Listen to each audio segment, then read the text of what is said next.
मित्रों नमस्कार। आज हम लोग डायबिटीज तथा खर्राटे बीमारी के बारे में बात करेंगे। क्या खर्राटा और डायबिटीज एक दूसरे से जुड़े हैं? खर्राटा के प्रमुख कारण क्या हैं?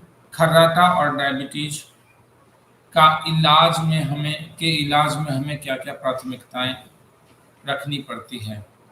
सबसे पहले यह जानिए कि खर्राटे कितने कॉमन है, कितने लोगों में होता है, खर्राटे होने की क्या वजह है। खर्राटा जब सांस की नली है ये कोलैप्स कर जाता है सांस लेने के दौरान, तो ये आपस में चिपक जाते हैं। अगर इसको मेडिकल टर्म में बोले तो रात में सोने वक्त में या दिन में भी सोने वक्त में अगर घंटे में 5 बार से ज़्यादा आपकी श्वास की नली इतनी चिपक जाए कि आपकी श्वास रुक जाए, हम लोग इसे हाइपोपनिया और एपनिया इंडेक्स करते हैं। हाइपोपनिया मतलब सांस लेने की गति कम हो जाए और एपनिया मतलब सांस रुक जाए। तो अगर घंटे में 5 बार से ज़्यादा ये होता है तो इसे हम लोग क्लिनिकली बोलते हैं कि ये ऑब्स्ट्रक्टिव स्लीप एपनिया या खर्राटे की बीमारी है। ऐसा देखा गया है कि खर्राटे की बीमारी का कारण जो श्वास की नली है गर्दन के पास उसका स्पेस कम हो जाए। स्पेस कम होने के कारण जब वो चिपकने लगे तो यूजुअली अगर किसी व्यक्ति का गला मोटा है, आदमी खुद मोटा है, टॉन्सिल्स उसके बढ़े हुए हैं, रिकरेंट फेरिंजाइटिस हो रहा है, या टंग जीभ का पीछे वाला हिस्सा बहुत मोटा है, जिस उभुला जो पीछे अटकता रहता है वो अगर बड़ा है, तो अगर ये सब चीज़ें होती हैं तो ऐसे कंडीशन में ऑब्स्ट्रक्टिव स्लीप एपनिया होने की संभावना रहती है। यह देखा गया है कि जिन्हें भी ऑब्स्ट्रक्टिव स्लीप एपनिया होता है उनके अंदर मेटाबॉलिक डिजीजेस जैसे diabetes, blood pressure, heart attack की संभावनाएं ज़्यादा रहती हैं। सामान्य जनता में जहां डायबिटीज होने की संभावना 3 से 4% है, वैसे लोग जिन्हें खर्राटे की समस्या है उन लोगों में डायबिटीज होने की संभावना लगभग 12 से 15% है। मतलब 5 से 7 गुना ज़्यादा रिस्क है कि उनको डायबिटीज होगा। खर्राटे की का इवैल्यूएशन मतलब इन्वेस्टिगेशन कैसे किया जाए, कंफर्मेशन कैसे किया जाए, यह एक प्रश्न उठता है। तो जो सोफिस्टिकेटेड स्टडी होती है उसे पॉलीसोमनोग्राफी कहते हैं।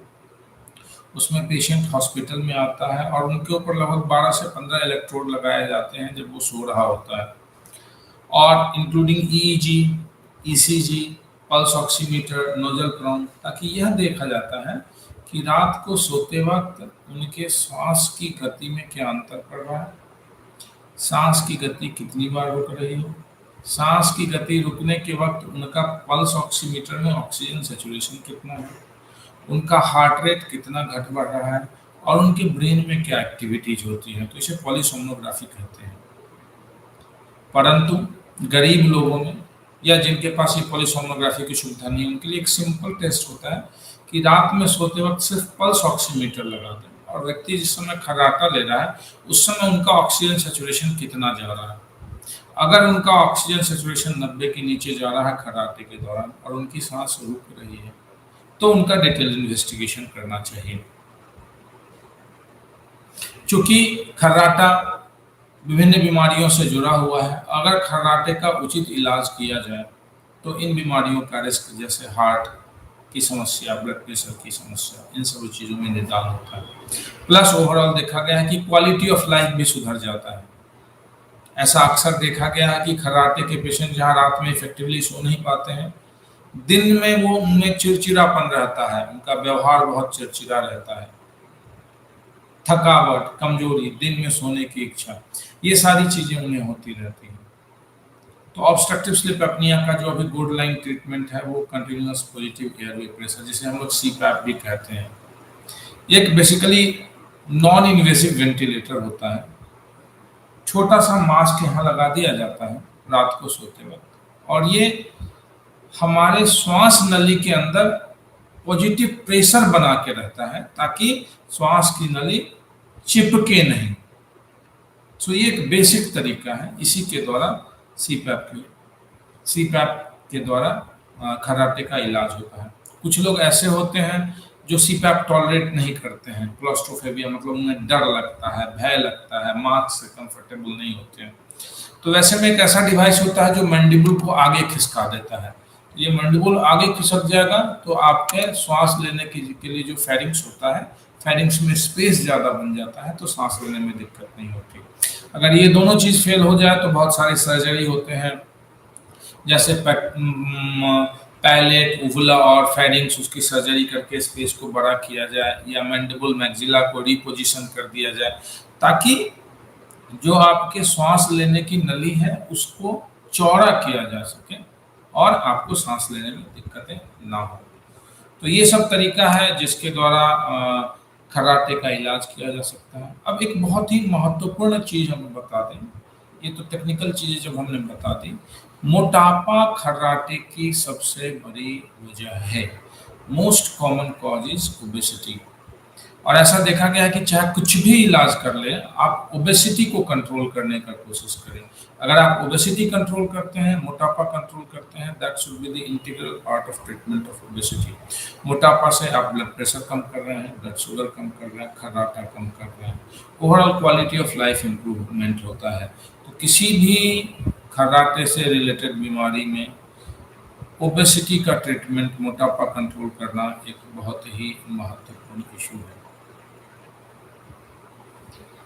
इसके अलावा कुछ एक और कारण है जिसमें कि खर्राटे की संभावनाएं ज़्यादा होती हैं, जैसे रात में नींद की दवा लेना, शराब पीना। मेरे पास एक पेशेंट था, वो दवा का दुकानदार था, बोलता था डॉक्टर साहब रात को नींद नहीं आती है इसलिए मैं नींद की गोली खाता हूँ। And he was suffering from obstructive sleep apnoea, बहुत मोटा आदमी। उसका ये था कि वो और सोने की कोशिश करता था। ये एक बहुत बड़ी गड़बड़ी होती है खर्राटे में, आपकी नींद बार-बार रात में खुलती है, रात में बार-बार पेशाब के लिए उठे, क्योंकि आपकी श्वास रुक रही है, चिपक रही है, ब्रेन आपका जग रहा है, तो बार-बार नींद खुलती है। लोग इसमें नींद की दवा ले लेते हैं कि हमें नींद अच्छी आए, और इससे प्रोसेस क्या होता है, ये ऑब्स्ट्रक्टिव स्लीप एपनिया और बढ़ने लगता है। तो रेदर अगर खर्राटे की बीमारी है तो वैसे व्यक्ति को नींद की दवा नहीं देनी चाहिए। वैसे जिनको खर्राटे की बीमारी है उन्हें अल्कोहल नहीं लेना चाहिए। वैसे कोई भी चीज़ नहीं लेनी चाहिए जहाँ जिससे कि यहाँ के मसल्स आपके रिलैक्स हो जाए और खर्राटा आपका बढ़ जाए। सो अगर आप देखें तो खर्राटा एक अलग लाइफस्टाइल रिलेटेड बीमारी है जो मोस्टली मोटापे से जुड़ा हुआ है। खर्राटे में डायबिटीज़, ब्लड प्रेशर, हार्ट की बीमारियां बहुत कॉमन है। खर्राटे को बीमारी के रूप में हमें समझना चाहिए और हमें इसका उचित इलाज करना चाहिए। Thank you very much for your patient hearing. नमस्कार, जय हिंद।